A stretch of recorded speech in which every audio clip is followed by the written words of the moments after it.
오늘은 이사야서 57장의 말씀을 보도록 하겠습니다. 이 57장의 내용은 선지자 이사야를 통해서 하나님께서 남유다를 책망하는 내용인데요. 56장 끝부분에 하나님께서 이스라엘의 지도자들에 대한 책망과 함께 이제 57장에서는 이스라엘의 남유다의 그 어리석은 백성들을 책망하는 내용입니다. 아울러서 하나님께서 하나님께 돌아오는 백성을 회복하겠다는 약속도 이 안에 있습니다.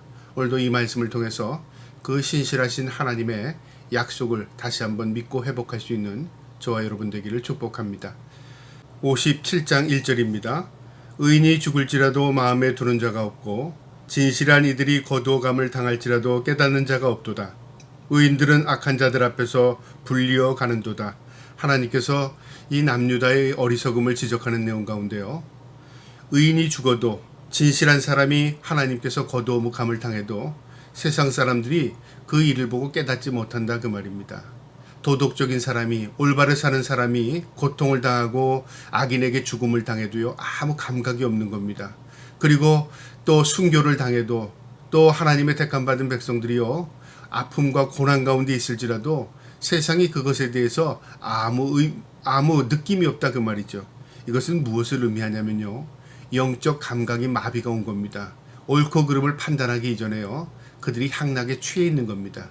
그래서 하나님께서 이 남유다를요 책망하는 겁니다. 너희가 이처럼 영적인 감각이 다 무뎌졌고 다 영적으로 죽었구나 그 말이죠. 2절에요.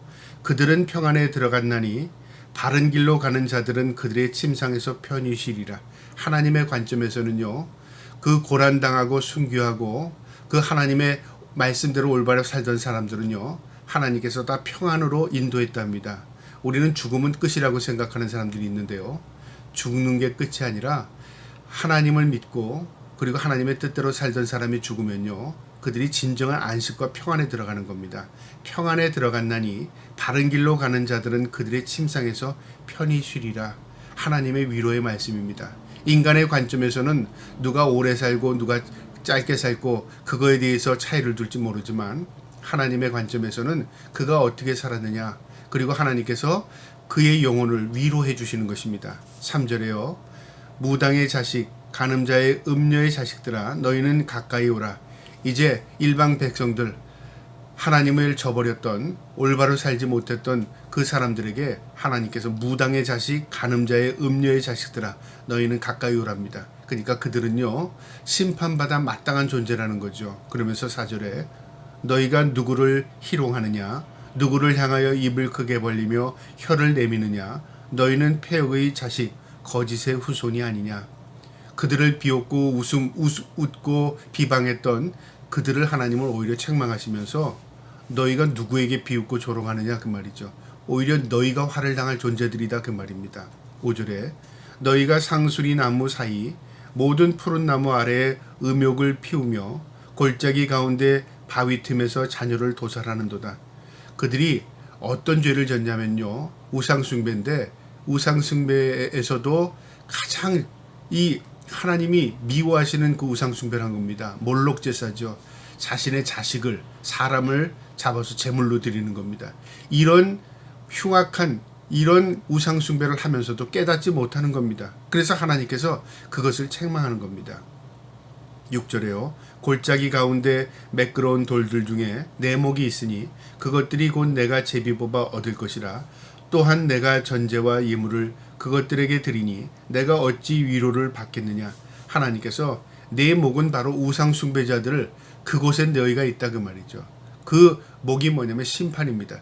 우상 숭배자들이 심판을 받는 것처럼 이 남유다 백성들도 음란하고 우상 숭배자들을 따랐다 그 말이죠. 그래서 하나님께서 그들을 심판하시겠다는 겁니다. 하나님이 가장 미워하시는 게 뭐냐면요. 우상 숭배입니다. 이것은 영적인 간음인데요. 하나님을 저버렸을 뿐만 아니라 하나님을 모욕한 것이 되는 것입니다. 7절에요. 내가 높고 높은 산 위에 내 침상을 베풀었고 내가 또 거기에 올라가서 제사를 드렸으며 이제는 숨어서 은밀하게 드리는 이 몰록 제사가 아니라 이제는 모든 백성들이 보일 수 있는 곳에 가서 그들이 부끄러움 없이 우상 숭배를 했다는 거죠. 부끄러움 없이 간음을 하고 있다 그 말입니다. 하나님 보시기에요. 8절에 내가 또 내 기념표를 문과 문설주 주위에 두었으며 내가 나를 떠나 벗고 올라가서 내 침상을 넓히고 그들과 언약하며 또 내가 그들의 침상을 사랑하여 그 벌거벗은 것을 보았으며. 하나님께서 보니까 이들이 우상숭배를 하는데요, 부끄러움 없이 우상숭배를 하는 겁니다. 그리고 나체로 돌아다니면서도 하나도 그것을 꺼리낌이 없다 그 말이죠. 그리고 그들이 문과 문설주에 기념표를 달았다. 이게 무슨 말이냐면요, 하나님의 백성들에게는 문설주에 하나님의 말씀을 달았습니다. 그래서 들어가도 나가도 항상 그 말씀을 마음에 새기고 살았는데요, 그곳에 무엇을 새겼냐면 부족을 달고 있다 그 말이죠. 이제 하나님을 잊어버린 것뿐만 아니라 그 하나님을 기억해야 할 그 자리에 우상의 표를 달고 있었다 그 말이죠. 그러니까 하나님의 대적이 된 겁니다. 9절에요. 내가 기름을 가지고 몰록에게 나아가되 향품을 더하였으며 내가 또 사신을 먼 곳에 보내고 수오레까지 내려가게 하였으며. 이들이 하나님 앞에서 음란한 짓을 행했을 뿐만 아니라요, 이제는 누구를 의지하냐면 외교를 하면서 애굽이나 아수르나 바벨론 강한 나라들을 의지하고 있다 그 말이죠. 이 당시가 어떤 당시였냐면 므낫세 시대였습니다. 그의 므낫세의 아버지는 히스기야였습니다. 히스기야는 하나님의 말씀으로 돌아가려고 몸부림쳤고요, 종교 개혁을 했던 사람입니다. 그런데 므낫세는요, 다시 그 하나님 그 아버지가 했던 그것들을 다 접어버리고요, 다시 우상 숭배를 했습니다. 이 시대가 바로 그런 시대입니다. 그러니까 암울한 시대죠. 세상이 어두워지는 것은요, 경제가 어려워서 그게 아닙니다. 세상이 어두워지는 것은요, 우리가 하나님께 등을 지고 살기 때문에 그렇습니다. 오늘날 많은 사회 문제 가운데요, 우리가 상상하지도 못하는 문제들이 일어나는 것은요, 우리 하나님의 백성들이 하나님을 등지고 있기 때문에 그런 것입니다. 그래서 말씀으로 돌아가야 하는 것입니다. 10절에요. 내가 길이 멀어서 피곤할지라도 헛되다 말하지 아니함은 내 힘이 살아났으므로 쇠약해지지 아니함이라. 그들이 그렇게 구걸 외교, 아수르, 바벨론, 애굽을 의지하면서도 그들이 도움을 받지 못했습니다. 그럼에도 그들이 뭐라고 스스로 자책하냐면 아니야 나는 아직도 힘이 있어, 아니야 나는 아직도 쇠약하지 않아. 그리고 거기다 희망을 둔다 그 말이죠. 11절에요. 내가 누구를 두려워하며 누구를 말미암아 놀랍게 거짓을 말하며 나를 생각하지 아니하며 이를 마음에 두지 아니하였느냐. 내가 나를 경외하지 아니함은 내가 오랫동안 잠잠했기 때문이 아니냐. 하나님께서 한탄하시는 말씀입니다. 너희가 왜 나에 대한 두려움이 없느냐. 너희가 왜 이방인들을 그토록 너희가 애걸하면서 그들에게 도움을 간청하느냐. 하나님이 계심에도 불구하고요, 그러면서 내가 잠잠하니까 너희가 나를 무시하는구나 그 말이죠. 우리가 때로는요, 아무 말도 하지 않으면요 무시할 때가 있습니다. 또 아무 일이 일어나지 않으면 하나님이 안 계신 것으로 착각합니다. 이스라엘 민족이 그랬다 그 말이죠. 눈에 보이는 것만 따랐지 눈에 보이지 않는 하나님을 무시했고 하나님을 업신여겼고요, 그리고 하나님을 의식하지 않았습니다. 그래서 너희가 나를 경외하지 아니함은 내가 오랫동안 잠잠했기 때문에 너희가 그런 거냐? 내가 너희를 가만히 놔두니까 너희가 나를 우습게 여기는 거냐? 그 말입니다. 12절에요. 내 공의를 내가 보이리라. 내가 행한 일이 내게 무익하리라. 너희가 행한 모든 것들을 무익하게 내가 만들겠다. 내가 너희에게 공의를 보이겠다. 하나님의 공의는 뭐냐면 심판입니다. 선과 악을 갈라내는 게 공의입니다. 옳고 그름을 구별해 주는 게 공의입니다. 하나님께서 너희에게 공의를 보이겠다. 너희를 심판하겠다 그 말입니다. 13절에요. 내가 부르짖을 때에 내가 모은 우상들에게 나를 구원하게 하라. 그것들은 다 바람에 날려가겠고 기운에 불려갈 것이로되 나를 의뢰하는 자는 땅을 차지하겠고 나의 거룩한 산을 기업으로 얻으리라. 너희는 때가 되면 다 쭉정이처럼 바람에 다 흩어져 버리고 날아갈 것이다. 그러나 하나님을 찾는 너희는 내가 그들을 불러 모을 것이다. 내가 거룩한 산에서 너에게 기업을 주리라 그 말이죠. 그러니까 결정적인 순간이 되면요, 하나님의 심판이 시작되면요, 분명히 갈라지는 역사가 일어납니다. 오늘날 우리가요, 선과 악이 확연하게 드러나는 것들을 보게 됩니다. 이것은 무엇을 의미하냐면 하나님의 심판의 때가 가까이 왔구나, 그것을 의식하는 겁니다. 우리가 인식한다는 건 뭐냐면요, 눈으로 보고 생각으로 인식하는 것도 있지만 영적으로 분별하고 인식하는 것도 있어야 하는 것입니다. 14절에요. 그가 말하기를 도두고 도두어 길을 수축하여 내 백성의 길에서 거치는 것을 제하여 버리라 하리라. 이제 하나님께서 전적으로 개입하시면요, 하나님의 회복의 역사가 일어나는데, 하나님의 택함 받은 백성들은 결코 고난을 그대로 묵인하지 않으십니다. 이제 그들에게 도두고, 그러니까 그들을 가로막던 것, 그들에게 길을 어둡게 했던 것들을 다 하나님께서 제거하시겠다는 겁니다. 그 다음에 15절에요. 지극히 존귀하여 영원히 거기 거하시며 거룩하다 이름하는 이가 이르되, 같이 말씀하시되 내가 높고 거룩한 곳에 있으며 또한 통회하고 마음에 겸손한 자와 함께 있나니, 이는 겸손한 자의 영을 소생시키며 통회하는 자의 마음을 소생시키려 함이라. 하나님께서 누구를 회복시키냐면요, 겸손한 자, 하나님 앞에 눈물을 보고 통회하고 자기 죄를 회개하는 자. 그래서 하나님께 돌아온 자는 용서받지 못할 죄가 없는 겁니다. 통회하고 회개하고 자복하면요, 그리고 하나님 앞에 겸손하게 사는 자를 하나님에게 은혜를 베풉니다. 그래서 겸손한 자에게 은혜가 임하는 겁니다. 16절에요. 내가 영원히 다투지 아니하며 내가 끊임없이 노하지 아니할 것은 내가 지은 그의 영과 혼이 내 앞에서 피곤할까 함이라. 하나님께서 하나님을 찾는 자들의 영혼과 육체가 피곤하지 않을게 하나님께서 때가 되면 그들을 구원하시고 회복한다는 약속이 있습니다. 우리가 이 땅에서 고난을 당할지라도요, 그 고난이 영원하지 않습니다. 우리가 이 땅에서 고통당하는 삶을 살을지라도 그 고통이 영원하지 않습니다. 국한되어 있다 그 말이죠. 기한이 있다, 시한이 있다 그 말입니다. 언제까지요? 우리가 이 땅에서 사는 날입니다. 그 다음에 우리가 이 육신의 장막을 벗고 주님 앞에 서는 날, 우리는 영원한 하나님 앞에 평강과 은혜와 복을 받는 인생을 살게 될 것입니다. 이것을 믿는 것이 믿음입니다. 17절에요. 그의 탐심의 죄악으로 말미암아 내가 노하여 그를 쳤으며 또 내 얼굴을 가리고 노하였으나 그가 아직도 패역하여 자기 마음의 길로 걸어가는도다.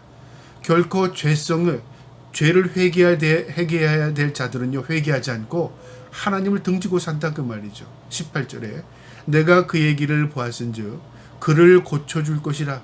그를 인도하여 그와 그를 슬퍼하는 자들에게 위로를 다시 얻게 하리라. 이처럼 하나님께서 은혜를 베풀어 주셔야 하나님을 찾게 되는 것입니다. 그러니까 우리가 의지로 예수 믿는 것 같지만요, 사실은 우리의 의지에 한계가 있습니다. 어떤 사람은 의지가 강하고 어떤 사람은 의지가 약하고 그 차이가 있을지 모르지만, 구원의 은혜에 들어가는 것은 의지 가지고 되는 게 아닙니다. 내가 오늘부터 열심히 믿어서 내가 천국 백성 돼야지, 좋은 마음입니다. 그러나 의지가 좋은 사람이 천국 다 가고 의지가 없는 사람은 다 지옥 갔다. 그거는 앞뒤가 맞지 않아요.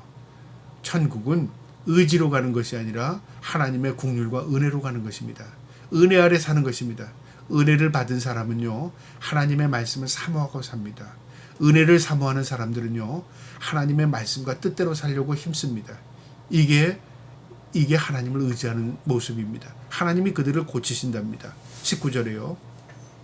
입술의 열매를 창조하는 자 여호와가 말하노라. 먼데 있는 자에게든지 가까이에 있는 자에게든지 평강이 있을지어다 내가 그를 고치리라 하셨느니라. 먼데 있는 자, 가까이 있는 자는 하나님의 택함 받은 이스라엘을 말하고요, 먼데 있는 자는 이방인들입니다. 그런데 여기 보니까 입술의 열매를 창조하는 자가 여호와가 말씀하신답니다. 입술의 열매를 창조한답니다. 입술의 열매가 뭐죠? 하나님께 드리는 우리의 고백입니다. 그것을 창조한다. 하나님께서 그것을 실제로 드러난다 그 말이죠. 내 믿음대로 될지어다 그 말입니다. 내가 하나님을 믿고 내가 하나님의 그 믿음을 마음에 간직하고 있으면 그게 열매로 나타납니다. 그러니까 믿음은 바라는 것들의 실상이요, 보지 못하는 것들의 증거가 되는 것입니다. 여러분, 우리가 믿습니다라고 고백하면서 믿습니다 한다고 믿어집니까? 그게 아닙니다. 믿음은요, 내 마음에 깊숙이 해서 그것에 대한 확신이 있는 것입니다. 그리고 그 하나님의 말씀 안에 예수 그리스도의 반석 위에 굳건히 서는 것입니다. 이게 진정한 믿음입니다. 20절에요. 그러나 악인은 평온함을 얻지 못하고 그물이 진흙과 더러운 것들을 늘 솟구쳐 내가 요동하는 바다와 같으리라. 그러나 악인은 어떠냐면요, 그들이 평안한 마음을 갖지 못하고 산답니다. 진흙과 더러운 것들이 출렁이는 것처럼, 바다처럼 그들에게 출렁거려서 계속 반복적인 고통과 반복적인 아픔을 경험하게 된다 그 말이죠. 무엇 때문에 그럴까요? 그들의 죄악 잘못 때문에 거기서 허우적거린다 그 말이죠. 마지막 21절입니다.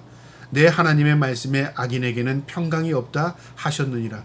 결과적으로 악인들은 아무리 그들이 평안한 삶을 살려고 해도 평안이 그들에게 임하지 않습니다.